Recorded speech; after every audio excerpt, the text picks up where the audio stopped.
So this clothing brand did over $5 million in the last 12 months, and I'm going to share with you what actually made these ads successful, creative patterns that were repeated, and the budget and scaling decisions. So let's go ahead and jump over here to Ads Manager. I think this is the most important part here. What kind of setup do we have? So you can see right now we have, in the last 30 days, dropped budget back a little bit. This is recording in January of 2026. The last 30 days, we're doing about $2,700 in total sales. Real quickly, again, $4.8 million, technically $5 million. Gave some discounts last year too. So $5 million in total sales. This is the biggest driver inside of the business was ads. Now we have the one campaign setup. I know there are a lot of people on the internet who say you should have 3 different campaigns. You should have a top of the funnel, in the middle of the funnel, and the bottom of the funnel. Meta no longer needs all of those different campaigns to do the targeting. So we have one campaign. It is a CBO, or campaign budget optimization. I will go ahead and pull this up. You can see here, campaign budget. We do not have a catalog on for this. It is literally very straightforward on the setup. Now, where this starts to get a little bit more unique, and I would say specific, is where you are going to find the nuances in your business. So let's go ahead and look through the successful ads. So I've got this one right here that's a DPA. It has 800 purchases, and actually let's go maximum here. So this one during the holiday did about 1,600 purchases, $69. Now you're probably wondering what's our average order value. Again, I'll go over here. It's about $200. So we will happily spend 69, 70 bucks. And also, to be completely transparent, these numbers are probably, I would say, 1 to 3%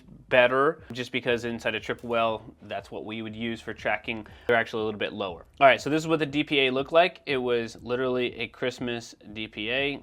Very straightforward. It did have 20% off, so there was an offer there, and it was just a catalog of our holiday collection. Do not need to overcomplicate this. One thing that you'll probably notice here is that there is a holiday. There's a holiday DPA. The holiday DPA is just very straightforward. It's only one type of product or one type of collection going inside of the ads. Whereas some people will put their whole catalog there. If you don't have a ton of products, maybe that makes sense, but we want Meta to learn. We wanted Meta to know that this was for Christmas or this was for holiday, and these are the items that we were trying to sell at this period. We also started really early for this. So this was October. We ran this in October instead of waiting until November. 1,685 purchases, and what you'll see is that we have a very specific area or audience that we're going after, holiday, and then we ran it for a long period of time.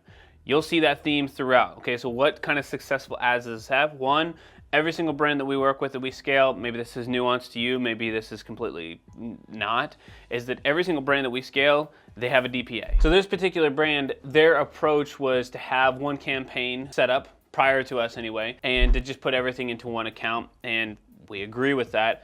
Typically, we'd separate the DPA a little bit differently, but this has worked, and ever since, I would say, Andromeda has come full circle, and it's been talked about even more, we've just been more bullish on this as well. It's a theory that we've had, and I think more than anything, we were just more likely to test something because of Andromeda and the update that it happens. This is all inside of one campaign. We have DPAs that are going. You'll see multiple types of DPAs.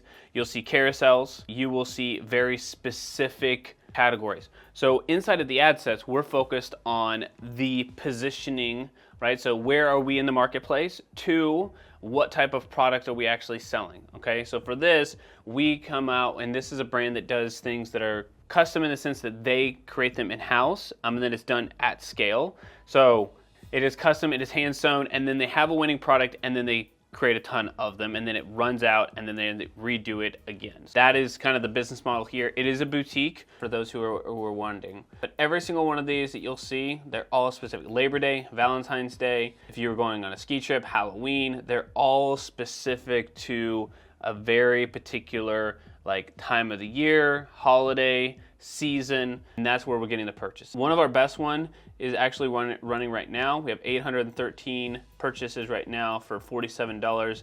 Average order value is like $185. So very popular here. We want to scale this. So this is one of the very first ads that is running that's technically not a DPA. This is actually just done as a carousel. And what you'll see is the call out for the people that we know who our audience is. You've always got to go back to who is the audience. are we speaking directly to them? All right, we know that these women are going to be on the slopes. They're going to spend time in the mountains, whether that's Colorado or wherever in the US that they go to for the mountains. So we're calling out ski season, and we've got something that is very specific for ski season. Okay, so we're not doing a bunch of like crazy videos. A lot of, honestly, what has been working has been statics and graphics. Here is another like quick video actually. This also tends to work well too. Multiple products wearing it, so actually showcasing the product and then talking about it over here. This has worked well for years. We've tried that one since about 2020. That's really where the live selling has taken off. So, all right, so real quick, I wanted to say a quick hey, howdy, and hello. So my name is Aaron, and alongside my business partner, Christian, we run Bit Branding. We've been scaling clothing brands for over the last 11 years. And in the last 12 months alone, we've helped over 300 clothing brands generate $100 million in sales. If you have found any value in this video, please give us a nice little like and subscribe. It is free, and if you do this in the next 3 seconds, I will share with you a picture of me from 2016. All right, so the patterns that are working right now are this. Now, if you are a hat brand, I would 100% do this. Have your ideal customer in a carousel, literally showcasing the hat first. If your hat has very little design, it probably won't be as effective. But if you have something that stands out, which I don't know what this hat is, a fly low hat from Colorado. So you could just literally have something like this, showcase the product, and then multiple variations of it. This is kind of a corduroy type of hat, corduroy rope hat. So you could have many of those. Again, carousel, we're also targeting exactly who to go after, and that is it, okay? One creative pattern that's working really well right now. All right, so this is another one. It works really well too, okay? So this is a very good top of the funnel type of approach is the grid, okay? So we're showcasing multiple products in a grid style. Kind of reminds me a little bit of the Brady Bunch. Shout out if anybody knows what that is. We have a good call to action. We talked about this. Again, customizing. This is, again, specific to this brand. They are very much trying to customize their experience, but showcasing the hats in a grid style very quickly, you can see. The last thing you'd want to do though, and I talked to a lot of hat brands, the last thing you would want to do is focus on, let's say, a performance hat and then a rope hat and then some kind of like outdoors hat, because what it's going to do is confuse that customer and confuse Meta, because they're like, wait, I'm an outdoors guy, but I don't need this performance hat and this doesn't make sense, right? So it should be very similar like type of content. We've also seen, so this is a 4 hat grid. You can get one that is 6 and we've done up to 8. If you do any more than 6, it kind of gets too small. If you do 8, it's almost too much. You're just trying to showcase like real quickly the products. But 4, super solid, has generated a ton of sales. All right, so this style has worked really well too. I consider this a lookbook video. Most of the time people overcomplicate this. All right, I would like for you to actually post this on Instagram or another social platform like TikTok first, figure out which variations work well, and then use that for ads. The goal for social is to be a little bit more social, but if you're going to showcase a product, try it out organically first, because if it does well there, the likelihood in ads is significantly higher. This is a good offer, so don't get me wrong there. This was our best performing ad as far as a lookbook for 4th of July, but it showcases the product, has an amazing offer. There's also some urgency once you get to the page because we have the date time locked. What you would do, especially for those of you who are watching this in early 2026, I would probably the beginning of May, maybe late April, start hitting the Americana stuff, especially in the US, and then hit Memorial Day, and then hit 4th of July, and then Labor Day. So basically from the end of April all the way till mid-September, end of September, run an ad about Americana content. You may sell out of these items, but you can still send them to that Americana type of page. And that is what we did here as well. But we're just showcasing the product. It looks very simple, but it's literally just getting into the details, switching, getting into the details, switching. And what you'll see from Meta, especially in the boutique space, is that if you can't go deep, you might as well go wide, but showcase the collection and not an individual product. And when you do an individual product, that's why we use the DPA, otherwise you end up selling out. Meta wants you to be able to run ads for a long period of time. All right, so this sounds great, and you wanna talk to a real person about scaling your clothing brand this year, go schedule a free strategy session by checking out the link in the description down below. There are limited spots, so go do that right now. All right, so let's talk about budget and scaling. This, as of January 2026, there's a couple things that happen here. Because we do custom and because this brand was scaling up, our goal was to hit a 7-figure month. We did not hit that goal. We hit about 950, 960,000. The biggest reason why is because we had to take a step back with scaling. We actually probably could have scaled significantly higher. But when you have a product and you have constraint, most of the time business owners think about the dollars and cents they're going to make today and don't realize on the back end.